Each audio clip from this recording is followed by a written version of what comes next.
Hello guys, നമുക്കിന്നൊരു fish ഗ്രില്ലടിച്ചാലോ. അപ്പോൾ അതിന് വേണ്ടി നമ്മൾ ഫിഷ് ക്ലീൻ ചെയ്ത് റെഡിയാക്കിയിട്ടുണ്ട്. പിന്നെ നമുക്ക് വേണ്ടത് കുറച്ച് ചുവന്നുള്ളിയാണ്.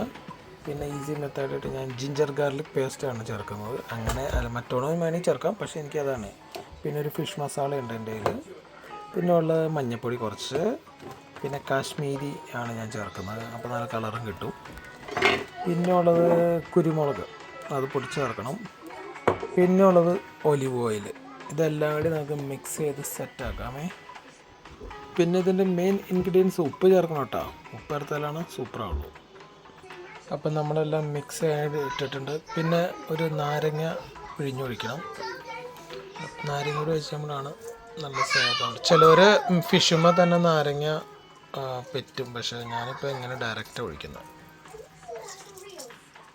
അപ്പോൾ നമുക്ക് ഒന്ന് അരച്ചെടുക്കാം കേട്ടോ ഗൈസ്.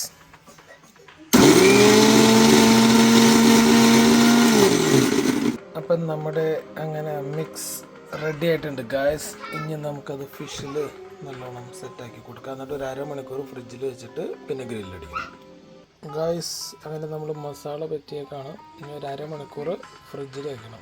കൂടുതൽ സമയം വെക്കണമെങ്കിൽ അത്രയും നല്ലതാണ്. അപ്പോൾ എനിക്കിപ്പോൾ സമയമില്ലാത്തതുകൊണ്ട് അരമണിക്കൂർ വെക്കുന്നുണ്ട്. അപ്പോൾ ഗായ്സ്, ഞങ്ങളൊരു അരമണിക്കൂർ കഴിഞ്ഞ് വെച്ചിട്ട് ഇനി ഞങ്ങളത് ഓവനിൽ മൈക്രോവേവിൽ വെക്കാമെന്ന് വെച്ചാൽ വേണ്ട, അങ്ങനെ ഞങ്ങൾ എയർ ഫ്രയറിൽ വെക്കുകയാണ്. കാര്യം മറ്റേ ഗ്രില്ലടിക്കാനുള്ള ഇവിടെ ഉണ്ട്, എന്നാലും ഞങ്ങളിന്ന് എയർ ഫ്രയറിൽ വെക്കാൻ പോകണം. ഒരു പ്രാവശ്യം എയർ ഫ്രയറിൽ വെച്ചായിരുന്നു. അങ്ങനെ എയർ ഫ്രയറിൽ സെറ്റായിരിക്കുകയാണ് ഗായ്സ്. ഇനിയിപ്പോൾ നമുക്ക് എയർ ഫ്രയറിലൊന്ന് വെച്ചിട്ട് ഫിഷ് എയർ ഫ്രയറിൽ വെച്ചിട്ട് ഫിഷ് സെലക്ട് ചെയ്തു. ഇനി നമുക്കത് ആദ്യം ഒരു 10 മിനിറ്റ് വയ്ക്കാം. ഓക്കെ, നമുക്ക് ഒരു 10 മിനിറ്റ് കഴിയുമ്പോൾ നോക്കാം, എന്നിട്ട് ഒന്നുകൂടി റെഡി ആയിട്ട് നോക്കാം. അങ്ങനെ ഗായ്സ്, ഞങ്ങളുടെ ഗ്രില്ല് റെഡി ആയിട്ടുണ്ടോ എന്ന് നോക്കട്ടെ ഗായ്സ്.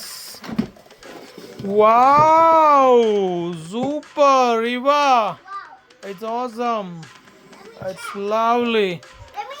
അങ്ങനെ ഞങ്ങളുടെ ഗ്രില്ല് റെഡി ആക്കിയിട്ടുണ്ട്. ഹലോ ഗായ്സ്, അങ്ങനെ ഞങ്ങളുടെ ഗ്രില്ല് ഫിഷും ഗാർലിക് ബ്രെഡും റെഡി ആയിരിക്കുകയാണ് ഗായ്സ്. അപ്പോൾ see you, പിന്നെ കാണാം.